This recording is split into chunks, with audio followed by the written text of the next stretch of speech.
le dîner de Noël, et l'annonce. Je m'appelle Nathalie Whittaker. J'avais 34 ans lorsque mon frère a tenté de voler la maison de mes parents devant toute la tablée de Noël, et s'attendait à ce que je l'applaudisse. 10 secondes avant qu'il ne le dise, je fixais le vieil ornement en laiton en forme de petite maison, le même que mes parents accrochaient chaque mois de décembre en me disant « Cette maison appartient à ceux qui l'aiment, pas à la personne la plus bruyante dans la pièce ». J'avais cru à cette phrase toute ma vie. J'y croyais quand j'ai quitté le Vermont pour devenir enquêtrice principale en sécurité aérienne à Seattle. J'y croyais quand je manquais les anniversaires, les tempêtes de neige et les dîners du dimanche, parce que mon travail m'envoyait sur des lieux de crash et dans des salles d'audience. J'y croyais lorsque la culpabilité s'asseyait à côté de moi à chaque vol de retour. Puis mon frère s'est levé au bout de la table de Noël, a levé son verre, et a souri comme un homme qui reçoit un prix. « Maman et papa vont me céder la maison », a-t-il dit. Nathalie n'aura rien. Elle a sa grande carrière. Elle n'en a pas besoin. La pièce a éclaté en acclamations. Ma tante a souri. Mes cousins ont applaudi. Quelqu'un a dit, c'est juste. Il est resté. J'ai senti chaque regard glisser sur moi, comme si j'avais déjà été effacé du portrait de famille. La main de ma mère tremblait à côté de son assiette. Mon père fixait son verre de vin, et mon frère continuait de sourire, attendant que je craque. Je n'ai pas craqué. J'ai posé ma serviette, j'ai regardé ma mère droit dans les yeux et j'ai dit, « Maman, est-ce que je leur dis, ou tu le fais ?» Sa fourchette a heurté l'assiette si fort que le son a fendu la pièce. Le visage de mon frère est devenu blême. « Nous dire quoi ?» a-t-il hurlé. Avant que je ne vous dise ce qu'il a répondu, et ce qui s'est passé après que je sois sorti, dites-moi, quelle heure est-il pour vous en ce moment, et d'où regardez-vous? Je suis curieuse de voir jusqu'où cette histoire voyagera. Personne n'a bougé après ma question. Les lumières de Noël se reflétaient dans les fenêtres, donnant à la salle à manger un air chaleureux de l'extérieur. Mais à l'intérieur, c'était comme si quelqu'un avait ouvert la porte d'un congélateur. Le sourire de mon frère a été le premier à disparaître. Puis ma mère a baissé les yeux.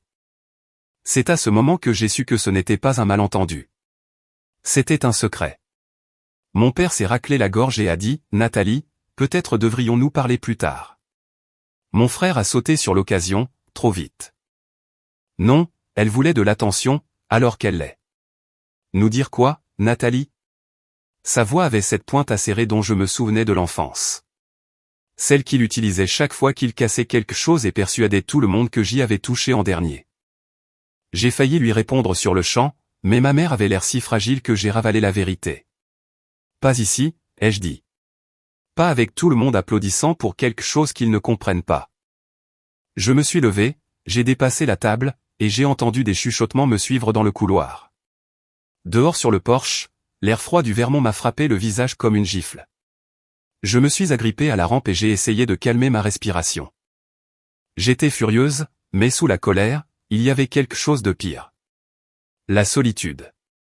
J'avais traversé le pays en pensant rentrer à la maison pour Noël. Au lieu de cela, j'étais entré dans ma propre cérémonie de remplacement. Quelques minutes plus tard, la porte du porche s'est ouverte. Mon père est sorti, vêtu de son vieux cardigan, celui avec une marque de brûlure sur la manche d'un accident de cheminée il y a 20 ans. « Tu as mis ton frère dans l'embarras ?» a-t-il dit doucement. Ça m'a fait plus mal que des cris. « Ah oui ?» ai-je demandé. Où est-ce qu'il nous a tous embarrassés, en annonçant un transfert dont maman et toi n'aviez jamais discuté avec moi? Mon père s'est frotté le front. David a été là. Toi, non. Il conduit ta mère à ses rendez-vous. Il vérifie la chaudière. Il gère les factures. C'est ce qu'il t'a dit? Ai-je demandé. Qu'il gère les factures? La mâchoire de mon père s'est crispée. Ne transforme pas ça en une histoire de jalousie, Nathalie. J'ai ri une fois, non pas parce que c'était drôle, mais parce que l'accusation était si parfaitement orchestrée. Il t'a dit ça, n'est-ce pas? Que je serais jalouse. Que je rentrerais en agissant avec supériorité. Que mon travail me faisait croire que j'étais meilleur que tout le monde. Mon père n'a pas répondu, ce qui était une réponse suffisante. J'ai regardé vers la ligne sombre des pins au-delà de l'allée et je me suis forcé à ne pas pleurer. Papa, tu te souviens quand j'avais 26 ans et que David a emprunté 9 000 € sur le compte de grand-mère après sa mort? Mon père s'est figé. C'était une erreur de paperasse. Non, ça n'en était pas une. Il m'a accusé parce que c'est moi qui aidais avec les formulaires de succession. Je me suis tu parce que maman m'a supplié de ne pas gâcher Thanksgiving. J'ai remboursé l'argent moi-même. Le visage de mon père a changé, ne me croyant pas tout à fait, mais ne me rejetant plus non plus. Pourquoi tu parles de ça maintenant, a-t-il demandé. Parce que ce n'est pas la première fois que David utilise l'amour familial comme camouflage. La porte du Porsche a grincé derrière nous. J'ai jeté un coup d'œil et j'ai vu ma mère dans le couloir, une main appuyée contre le mur. Sa peau était pâle, presque grise. Mon père a suivi mon regard et la peur a traversé son visage. L'état de ta mère a été pire qu'elle ne te l'a dit, a-t-il chuchoté. David a dit que le stress pourrait déclencher un autre épisode. Il a dit que nous ne devions pas la contrarier avec des disputes juridiques. C'était le rebondissement que je n'avais pas prévu. Ma mère souffrait d'un trouble du rythme cardiaque, mais elle avait toujours été honnête avec moi sur sa santé. Maintenant, David avait transformé sa maladie en une porte verrouillée. Papa, ai-je dit lentement. Qui t'a dit de ne pas m'appeler au sujet de ces rendez-vous? Il a détourné le regard. David a dit que tu étais trop occupé. Il a dit que tu ne ferais que paniquer. Quelque chose en moi est devenu froid et limpide. Je ne vais pas me battre avec lui à table, ai-je dit. Pas ce soir, mais je vais découvrir exactement ce qu'il a fait. Mon père a murmuré, Nathalie, sois prudente. J'ai ouvert la porte du Porsche et je l'ai regardé. C'est la prudence qui nous a menés ici. Le lendemain matin, j'ai fait ce pourquoi j'avais été formé dans les enquêtes aéronautiques. J'ai arrêté de réagir et j'ai commencé à construire une chronologie. Les avions tombent rarement du ciel à cause d'une seule erreur. Les familles ne s'effondrent pas à cause d'un seul discours au dîner de Noël.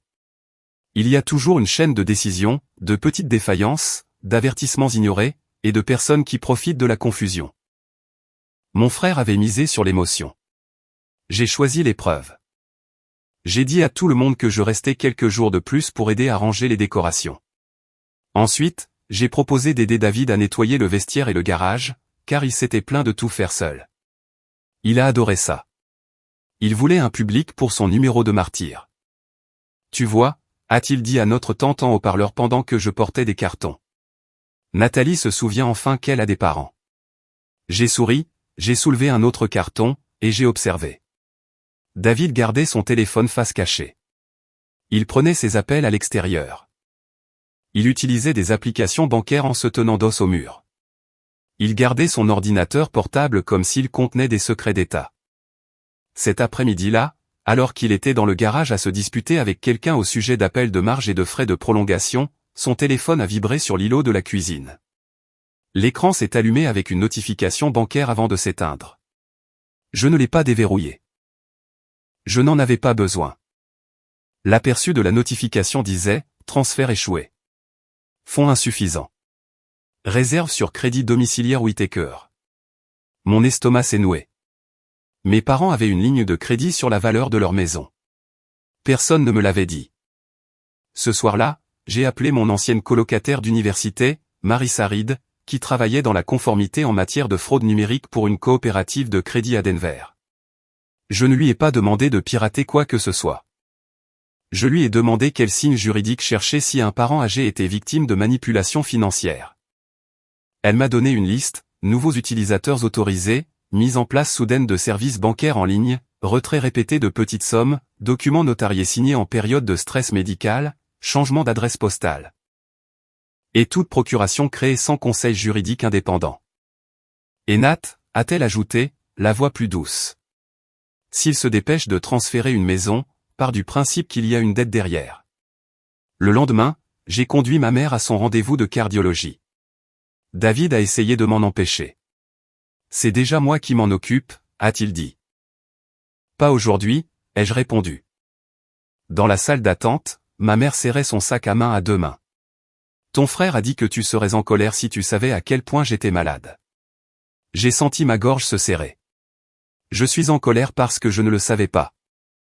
Elle s'est mise à pleurer doucement, et entre des sanglots, elle a admis que David l'avait emmenée chez un notaire 3 mois plus tôt après un vertige. Il lui avait dit que c'était juste de la paperasse d'urgence, pour qu'il puisse parler au médecin et payer les factures. Elle avait signé parce qu'il n'arrêtait pas de répéter « Nathalie est trop loin. Papa est vite perdu. Je suis le seul ici. » Après le rendez-vous, pendant que maman se reposait, je lui ai demandé la permission de consulter son portail médical et ses dossiers financiers. Elle a hésité, puis a hoché la tête. Ce que j'ai trouvé m'a fait trembler les mains. David avait changé l'email de contact de 2 comptes pour le sien. Il avait mis en place des virements automatiques intitulés « Frais de soins ». Mais plusieurs dépôts avaient atterri dans une application d'investissement, pas sur un portail de pharmacie ou d'assurance. Il y avait des retraits inférieurs au montant qui déclencheraient une vérification supplémentaire. Et puis j'ai trouvé la procuration numérisée. À première vue, elle semblait légitime. Puis j'ai vu la signature de ma mère. Le « E » d'Hélène s'enroulait dans la mauvaise direction. Ma mère avait écrit son nom de la même manière toute ma vie, avec un long trait sous la dernière lettre. Cette signature n'avait pas de trait. Pire, la date du notaire correspondait à un jour où ma mère avait été en observation à la clinique pendant 6 heures. J'ai consulté le dossier de sortie du patient. Elle n'aurait pas pu être à l'autre bout de la ville à signer des documents juridiques à 14h15, car une infirmière avait enregistré sa tension artérielle à 14h12. J'étais assise là, dans ma chambre d'enfant, avec mon ordinateur portable ouvert, et j'ai senti le chagrin se transformer en quelque chose de plus dur. Mon propre frère n'avait pas simplement fait pression sur nos parents. Il avait construit un piège autour d'eux, une course bienveillante à la fois. J'ai regardé la fausse signature et j'ai pensé, à quel point le sang de quelqu'un doit-il se refroidir, pour qu'il puisse imiter la signature de sa propre mère? Le lendemain matin, je suis allé à Burlington et j'ai rencontré James Callahan, mon cousin du côté de ma mère, qui se trouvait également être avocat en droit immobilier. J'ai apporté des copies, des chronologies, des captures d'écran, des dossiers médicaux et des relevés bancaires. James a tout lu sans m'interrompre. Quand il a finalement levé les yeux, son visage avait changé. « Nathalie, ce n'est pas un désaccord familial, a-t-il dit. C'est une fraude potentielle, un abus de faiblesse financier sur personne âgée, et une tentative de transfert illégal de propriété. » J'ai eu la nausée. « On peut l'arrêter ?» Il a tapoté la procuration. « Oui, mais nous avons besoin qu'il révèle son intention. Les gens comme David se cachent derrière un langage de bienveillance.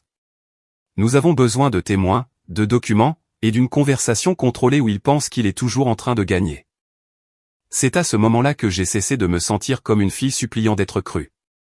Je suis devenue l'enquêtrice dans les décombres de ma propre famille, et je savais exactement où se trouvait la boîte noire. J'ai attendu que mes parents soient seuls. Non pas parce que j'avais peur de David, mais parce que je savais comment il fonctionnait. Il ne débattait pas des faits. Il inondait la pièce d'émotions jusqu'à ce que tout le monde oublie la question. J'ai donc choisi un après-midi tranquille, préparé le thé comme ma mère l'aimait, et j'ai posé 3 dossiers sur la table de la cuisine. Mon père les a regardés et a immédiatement pâli. Ma mère a touché le bord d'un dossier comme s'il pouvait la brûler. « Qu'est-ce que c'est » a-t-elle chuchoté. « La vérité » ai-je dit.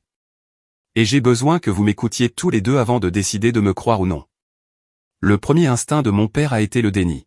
« Nathalie, ton frère a fait des erreurs, mais il a été sous pression. » « La pression ne pousse pas à imiter des signatures, ai-je dit. Ma mère a tressailli. J'ai ouvert le premier dossier et j'ai montré la chronologie bancaire. Ces virements étaient intitulés « Frais de soins », mais ils sont allés vers une plateforme d'investissement et un prêteur privé. Pas des médicaments, pas des factures, pas des frais médicaux. Mon père s'est penché, ses lunettes de lecture tremblant dans sa main. Ça ne peut pas être vrai.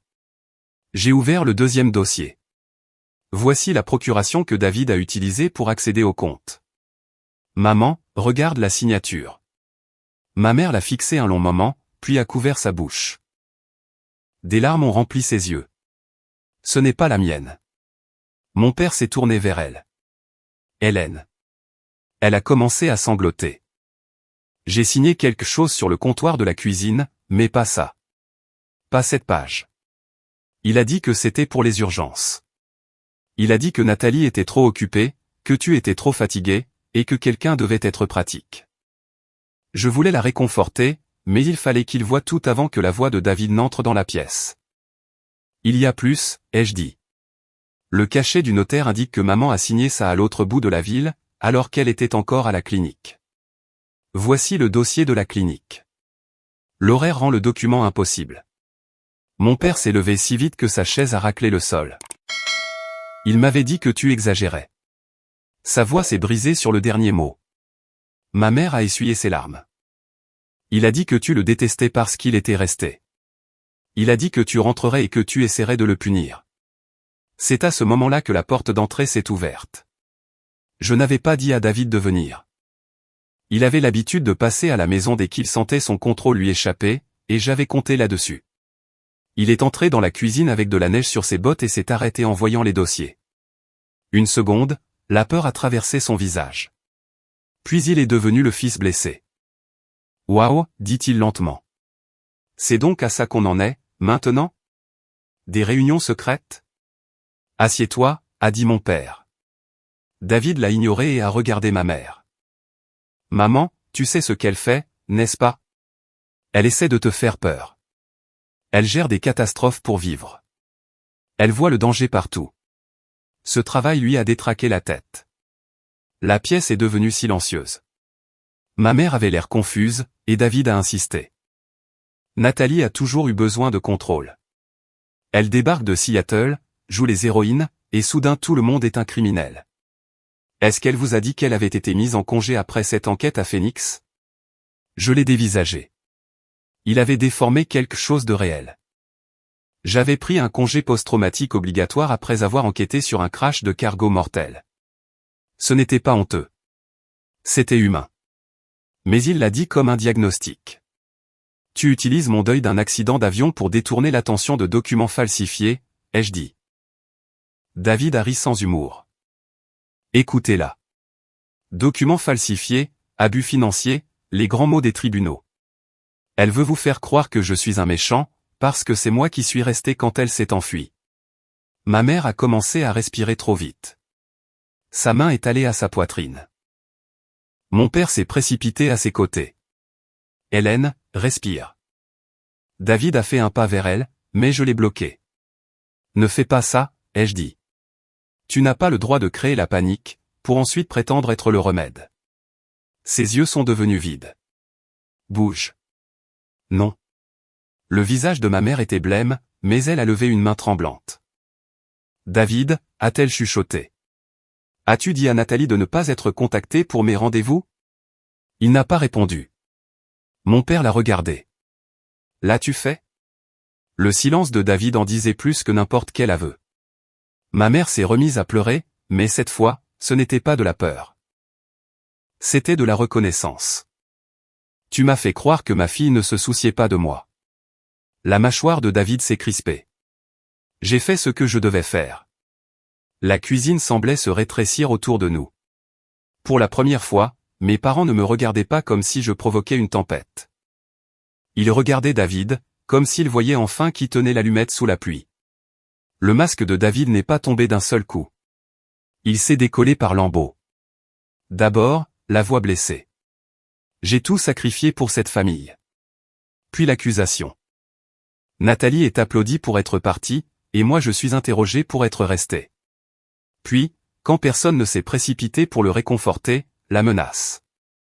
Il a regardé mon père et a dit, tu devrais réfléchir très attentivement avant de la laisser tout gâcher. Si ce transfert de maison est bloqué, tu ne me perdras pas seulement moi. Tu pourrais aussi perdre la maison. Mon père a cligné des yeux. Qu'est-ce que ça veut dire ? La bouche de David a eu un spasme. Il en avait trop dit, mais l'orgueil l'a poussé à continuer.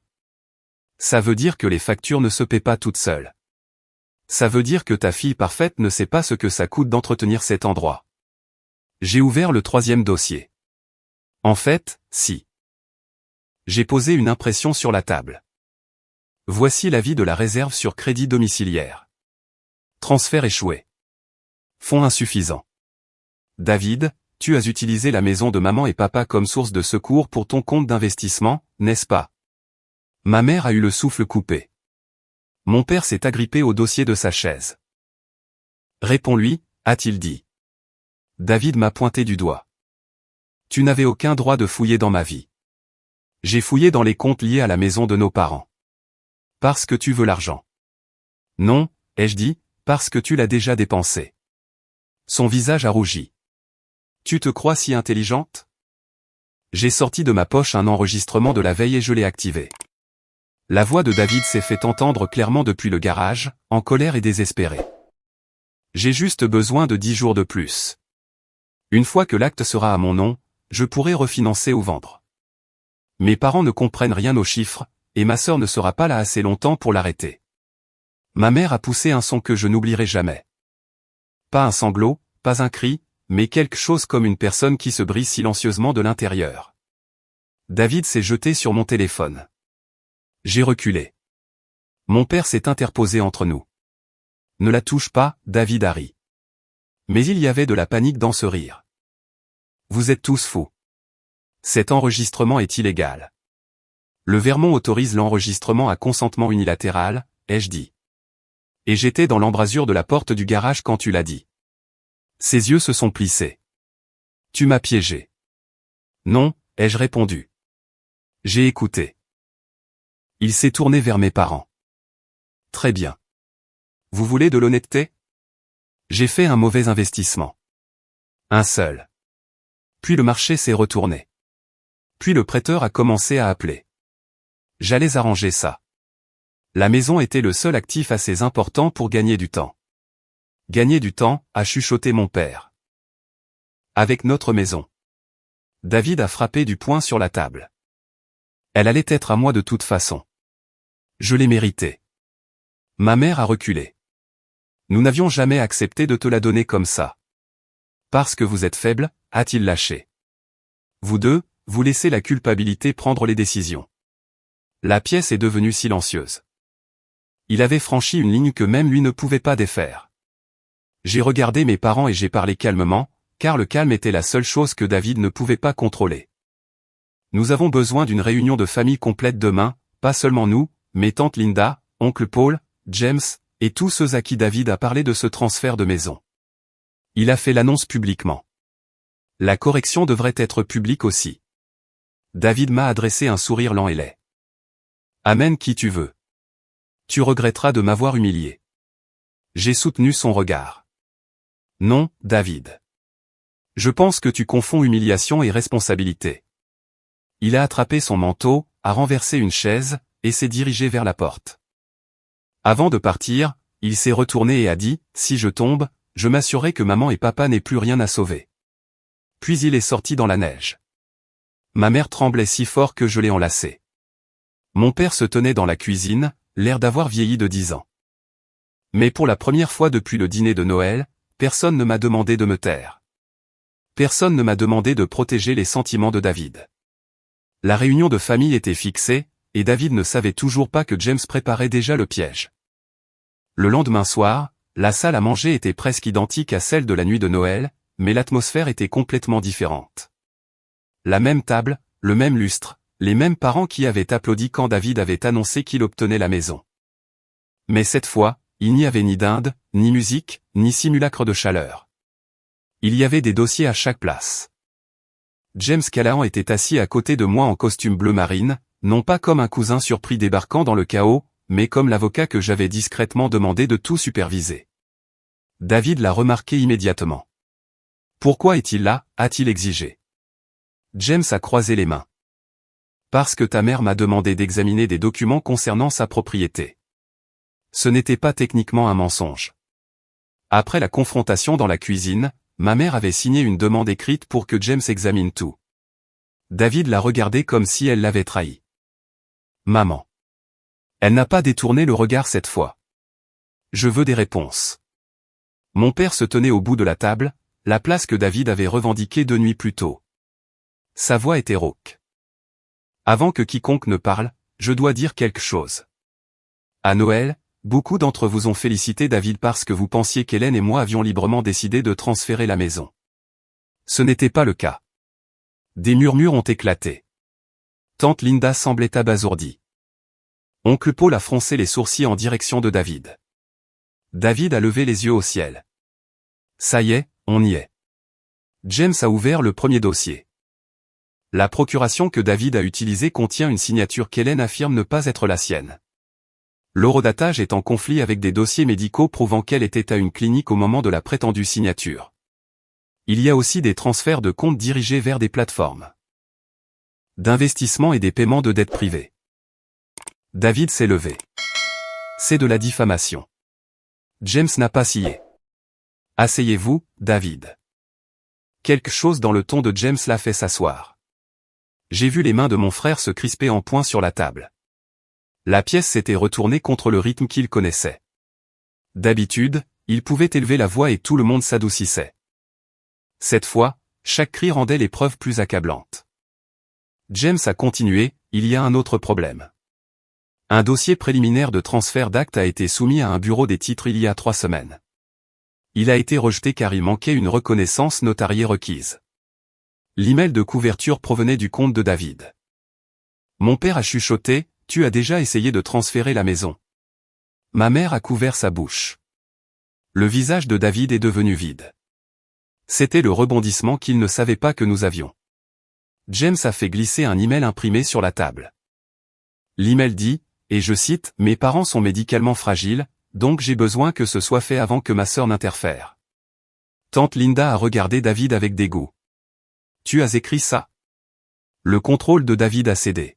« Oui, je l'ai écrit, parce qu'elle interfère. » Il m'a pointé du doigt. « Elle a interféré toute ma vie. » Parfaite Nathalie. Courageuse Nathalie. Volant à travers le pays pour résoudre des tragédies pendant que je suis coincé ici à pelleter la neige et à réparer les toilettes. Savez-vous ce que c'est d'être le fils qui est resté? Et d'entendre encore parler de la fille qui est partie? Je l'ai regardé, et pendant une seconde, j'ai vu la vraie blessure sous la cupidité. La jalousie. Des années de jalousie. Mais la douleur n'excuse pas le vol. Tu aurais pu me dire que tu te noyais, ai-je dit. Tu as choisi d'imiter la signature de maman à la place. Il a ri amèrement. Parce que tu aurais adoré ça. Tu aurais adoré me voir échouer. Non, ai-je dit, je t'aurais aidé avant que tu ne commences à leur faire du mal. Ma mère a pris la main de mon père. David l'a vu et a explosé. Oh, pitié, ne jouez pas les victimes. Vous m'avez tous utilisé. Vous aviez besoin de trajets, de réparations, de rendez-vous, de courses. Je vous ai donné ma vie. La voix de mon père a tremblé. Nous t'aimions. L'amour ne paie pas les dettes, a crié David. J'avais besoin de cette maison. Je méritais quelque chose. James s'est penché en avant. Aviez-vous l'intention de vendre la propriété après le transfert? David s'est figé. Répondez prudemment, a dit James. Il y a des emails avec le promoteur de Stowe. La pièce a éclaté. Ma mère s'est levée si vite que sa chaise a basculé. Tu allais vendre ma maison? Le visage de David s'est tordu. C'est une maison, maman. Du bois, des murs, un terrain. Tu agis comme si c'était sacré parce que tu as peur du changement. Les yeux de ma mère se sont remplis de larmes. Ton père a construit la chambre de bébé de ses propres mains. Et ça nous a rapporté quoi? A hurlé David. Un musée pour l'enfance de Nathalie. Puis il s'est tourné vers moi, et la phrase la plus laide de ma vie est sortie de sa bouche. Tu as été un fardeau depuis le jour de ta naissance. Tout a tourné autour de toi. Ton asthme, tes bourses d'études, ta carrière, tes petites récompenses. J'étais invisible jusqu'à ce que je trouve un moyen de prendre ce qui aurait dû être à moi. Personne n'a respiré. Mon père avait l'air d'avoir été frappé. Les larmes de ma mère se sont complètement arrêtées, comme si la douleur s'était transformée en glace. J'ai senti les mots entrer en moi, mais ils ne m'ont pas détruite. Peut-être parce qu'à ce moment-là, j'ai enfin compris que la cruauté de David n'était pas la vérité. C'était une confession. Merci, ai-je dit doucement. David a cligné des yeux. Pourquoi? Pour avoir dit à voix haute de quoi il s'agissait vraiment. James a fermé le dossier. Robert, Hélène, sur la base de ce que nous avons, vous pouvez révoquer la procuration immédiatement, geler l'accès au compte concerné, avertir le bureau des titres, et déposer une plainte à la police. Je recommande de faire les 4 ce soir. David a repoussé sa chaise. Vous n'oseriez pas. Ma mère l'a regardé, et sa voix était faible mais ferme. J'ai déjà signé la révocation. David l'a fixé. Maman. Elle a secoué la tête. Non.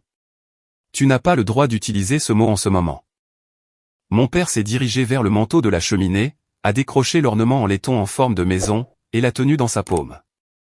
Cette maison n'a jamais été un paiement pour celui qui faisait le plus de bruit. Elle était censée être un lieu sûr. Tu l'as rendue dangereuse.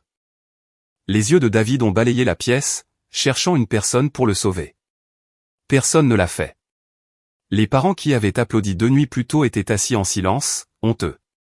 Tante Linda a finalement dit, « David, tu dois partir. » Il m'a regardé avec une haine pure. « Tu crois que tu as gagné ?» Je n'ai pas souri. Non. Je pense que maman et papa t'ont survécu. Il est sorti en trombe, mais cette fois, le claquement de la porte n'a pas sonné comme une menace. Il a sonné comme un verrou qui se tourne de l'intérieur. Les suites n'ont pas eu un goût de victoire au début. C'est la partie que les histoires de vengeance ne montrent pas toujours. Quand le méchant est votre propre frère, la justice laisse quand même une chaise vide à table. Mes parents ont révoqué chaque document que David avait touché. James a déposé des avis auprès du conservateur des hypothèques et du bureau des titres, bloquant tout transfert sans vérification directe des 2 propriétaires. La banque a gelé les comptes compromis. Ma mère a fait une déposition sur la fausse signature. Mon père en a fait une sur les menaces. Le rapport de police est devenu réel. Pas des ragots de famille, pas un drame, un numéro de dossier. David a appelé 23 fois la première nuit.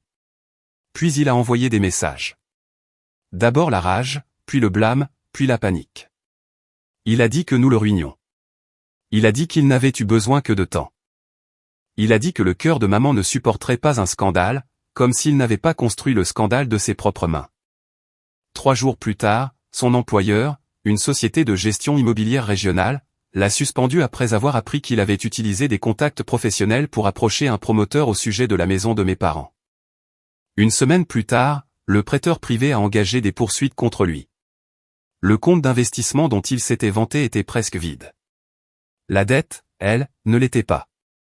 Ses amis ont cessé de répondre à ses appels quand ils ont réalisé qu'il avait emprunté à 2 d'entre eux en utilisant la même histoire, une fois le transfert de la maison effectué, je te rembourserai avant le nouvel an.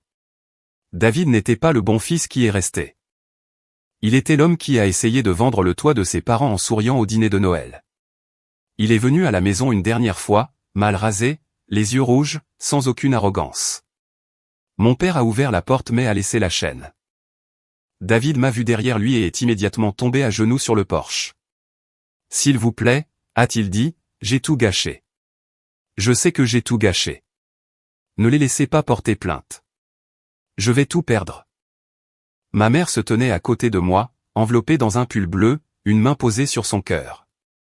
Elle l'a regardé avec un chagrin que je ne peux décrire. « Tu n'as pas tout perdu, a-t-elle dit. Tu as misé ce qui ne t'a jamais appartenu. » David a pleuré alors.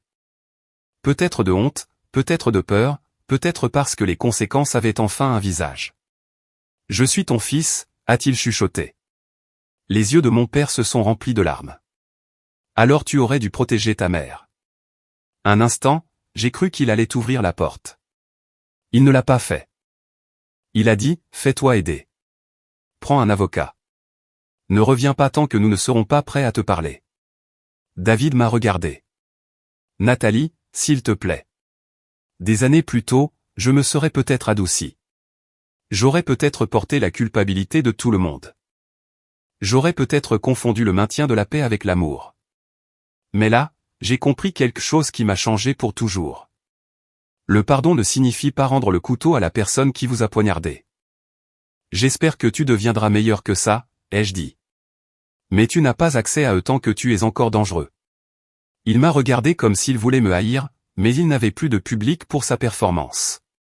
Mon père a fermé la porte.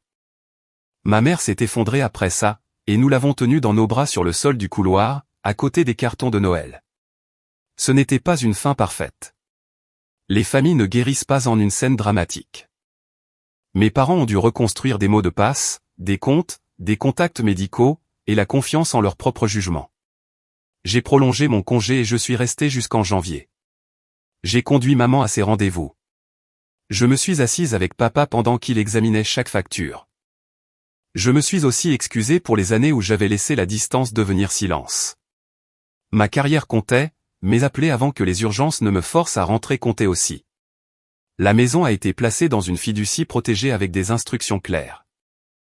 Aucun des enfants ne pouvait faire pression, emprunter contre, vendre ou transférer la maison du vivant de mes parents. Après leur décès, la propriété ne deviendrait pas un prix. Elle serait gérée de manière transparente avec une surveillance juridique indépendante. Cette décision a apporté la paix à mes parents. Elle m'a apporté la paix aussi. Quant à David, la procédure judiciaire a suivi son cours. Il a d'abord évité la prison en acceptant une restitution, une thérapie pour la fraude, une divulgation de ses dettes, et une ordonnance de non-contact stricte, sauf par l'intermédiaire d'avocats. Mais sa vie s'est tout de même effondrée, comme le font finalement les vies malhonnêtes. Il a perdu son emploi. Il a fait faillite. Les parents qui l'avaient autrefois loué ont cessé de l'inviter à dîner. Non pas parce que nous l'avions exigé, mais parce que la vérité a une façon de changer le plan de table. Des mois plus tard, ma mère a raccroché l'ornement en laiton en forme de maison, même si Noël était passé depuis longtemps. Elle l'a placé à la fenêtre de la cuisine, là où le soleil pouvait le frapper. Ton père et moi te disions que cette maison appartenait à ceux qui l'aimaient, a-t-elle dit. Je crois que nous avions oublié que l'amour doit inclure l'honnêteté. J'ai hoché la tête. J'avais autrefois cru que le sang était permanent, que la famille signifiait une loyauté automatique, un pardon automatique, un accès automatique aux parties les plus profondes de votre vie.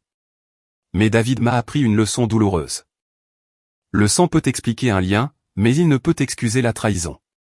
La vraie famille, ce n'est pas la personne qui crie « Je suis resté », tout en volant la sécurité de ses parents.